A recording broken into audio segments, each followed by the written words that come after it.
नमस्कार दोस्तों, स्वागत है आप सभी का मेरे YouTube चैनल में। तो मैं आज आप लोगों के साथ अपने यूपी की एकदम खास और फेमस रेसिपी बाटी चोखा या लिट्टी चोखा की रेसिपी शेयर करने जा रही हूँ। ये खाने में बहुत ही टेस्टी होती है और बनाने का जो अंदाज़ होता है वो एकदम देसी होता है। तो हम ये बाटी चोखा एकदम देसी तरीके से, एकदम जैसे गाँव में उपले की आग पे इसे बनाया जाता है उस तरह से बनाएंगे। वीडियो को लास्ट तक देखिएगा, आपको मज़ा आएगा देखने में। तो ये बाटी चोखा हम एकदम देसी अंदाज में बना रहे हैं। तो सबसे पहले हम आग जला लेंगे। तो यहाँ पर ये मेरे घर का आंगन है, एकदम साफ़ सुथरा है। यहीं पर हम आग को जलाएंगे और ये जो उपले हैं उस पर एक एक करके इस तरह से रख देंगे। एकदम अच्छी तरह आग बनने का हम इंतज़ार करेंगे और इसी आग में हम चोखा के लिए आलू, बैंगन और टमाटर भी भूनेंगे और इसी आग में हम बाटी को सेकेंगे भी। तो जब तक हमारी आग तैयार हो रही है तब तक हम बाटी के लिए आटा लगा लेंगे। तो यहाँ पर मैंने गेहूं के आटे का इस्तेमाल किया है और जितना आपको बाटी बनाना है उतना गेहूं का आटा ले लीजिए। उसमें हल्का सा नमक मिला के और थोड़ा सा रोटी से कड़ा आटा आपको लगा लेना है। और जब आटा आपका लग के तैयार हो जाए तो उसे थोड़ी देर के लिए ढक के रख देना है सेट होने के लिए। और जब तक हमारा आटा सेट हो रहा है तब तक यहाँ पर आलू, टमाटर और बैंगन को धो के और अच्छी तरह से भून लेना है। तो यहाँ पर मैंने आलू, टमाटर, बैंगन तो धो के रख दिए थे पहले से और आग भी यहाँ पर थोड़ी सी तैयार हो चुकी है। इसको थोड़ा सा चिमटे की सहायता से मैंने हटा दिया है और यहाँ पर सबसे पहले बैंगन को भून लेना है। तो बैंगन को आप चाहें तो ऊपर सरसों का तेल लगा के भून सकते हैं। बैंगन यहाँ पर मेरे भून के तैयार हो चुके हैं।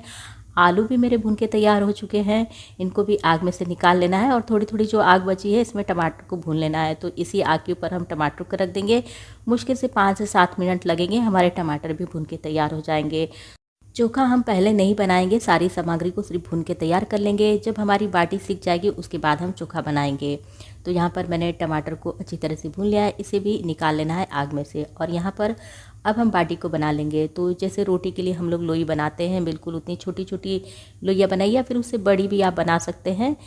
लेकिन छोटी छोटी रहती हैं तो जल्दी से सीख जाती हैं। यहाँ पे सारी लोइयों को मैंने बना लिया है और आग को मैंने फिर से बनाया है। फिर से बनाने के बाद जब आग आपकी मध्यम हो जाए, बहुत तेज़ आंच पर बाटी को नहीं सेका जाता है।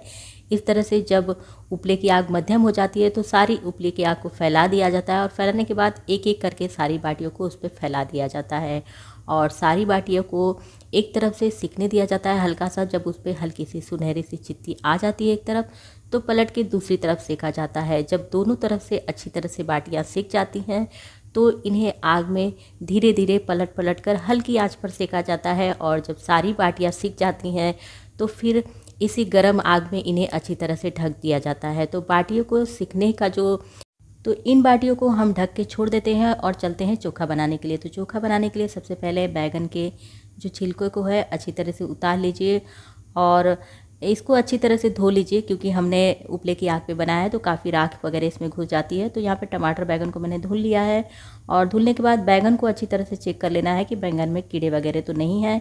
वैसे भूनने से पहले ही आपको देख लेना है। बैंगन अगर अच्छे वाले हो तो उसे भूनिए और ना अच्छे वाले हो तो रहने दीजिए। लेकिन कभी कभी नहीं पता चलता है तो बैंगन भुनने के बाद भी आप चेक कर सकते हैं बैंगन को। और अगर आपके बैंगन एकदम साफ़ सुथरे हैं, अच्छे हैं, तो उससे आप चोखा बना सकते हैं। तो यहाँ पर मेरे बैंगन एकदम साफ़ सुथरे हैं और अब इसमें टमाटर को भी अच्छी तरह से मैश कर लेना है। और मैश करने के बाद मैंने इसमें थोड़ा सा अदरक और लहसुन को कूट के डाला है। इस तरह से आप सिलबट्टे पे कूट के अगर डालते हैं तो इसका टेस्ट काफ़ी अच्छा आता है। तो मैं एकदम गाँव वाले देसी तरीके से बना रही हूँ, इसीलिए मैं यहाँ पर अदरक और लहसुन को भी कूट के ही डालूँगी। तो यहाँ पर मेरे अदरक और लहसुन कूट चुके हैं, इन्हें भी मैं इस चोखा में डाल दूँगी।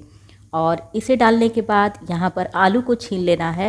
आलू को छील के बनाना है या फिर बहुत लोग इसे धो के भी बनाते हैं। तो धोना नहीं है, सिर्फ छिलकों को आप उतार देंगे तभी आलू आपका एकदम साफ़ हो जाएगा। और जब आलू छील के तैयार हो जाए तो इसे भी इसी चोखा में मैश कर देना है। बहुत से लोगों को हाथ से चोखा बनाना बुरा लग सकता है, लेकिन हाथ से जो टेस्ट आता है चोखा का वो किसी भी मैशर वगैरह में नहीं आता है। आलू मैश करने के बाद अब यहाँ पर मैंने एक मीडियम साइज़ की प्याज को महीन टुकड़ों में काटा था, उसे भी इसमें डाल देना है। और स्वाद के अनुसार इसमें थोड़ा सा हरी मिर्च कट करके डाल देना है और थोड़ा सा हरा धनिया का पत्ता थोड़ा अधिक मात्रा में बढ़ा के डालना है।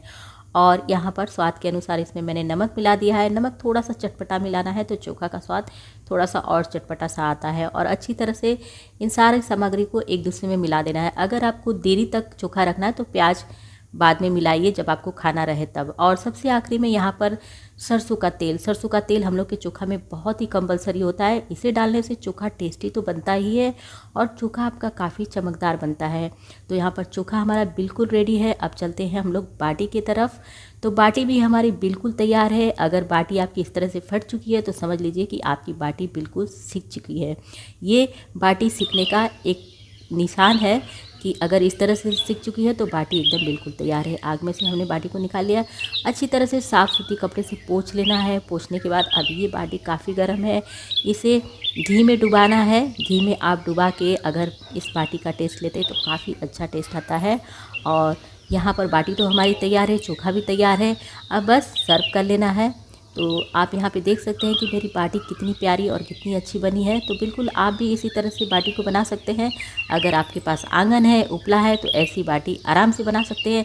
अगर नहीं है तो भी कोई दिक्कत नहीं है। मैं आप लोगों के साथ कुकर में या फिर कढ़ाई में किस तरह से बाटी बनाते हैं अपने देसी स्टाइल में वो भी शेयर कर दूँगी। तो ये है मेरा प्यारा सा छोटू सा गाँव, इसे भी आप थोड़ा सा देख लीजिए। और अगर आज की वीडियो आप लोगों को थोड़ी सी भी पसंद आती है तो वीडियो को लाइक, शेयर और कमेंट करना तो बिल्कुल भी ना भूलिए। और अगर चैनल पर नए हैं, मेरी और भी रेसिपी देखना चाहते हैं तो प्लीज़ चैनल को सब्सक्राइब कर लीजिए। तो मैं आप लोगों से मिलती हूँ फिर किसी अगली नई वीडियो के साथ। तब तक के लिए नमस्कार।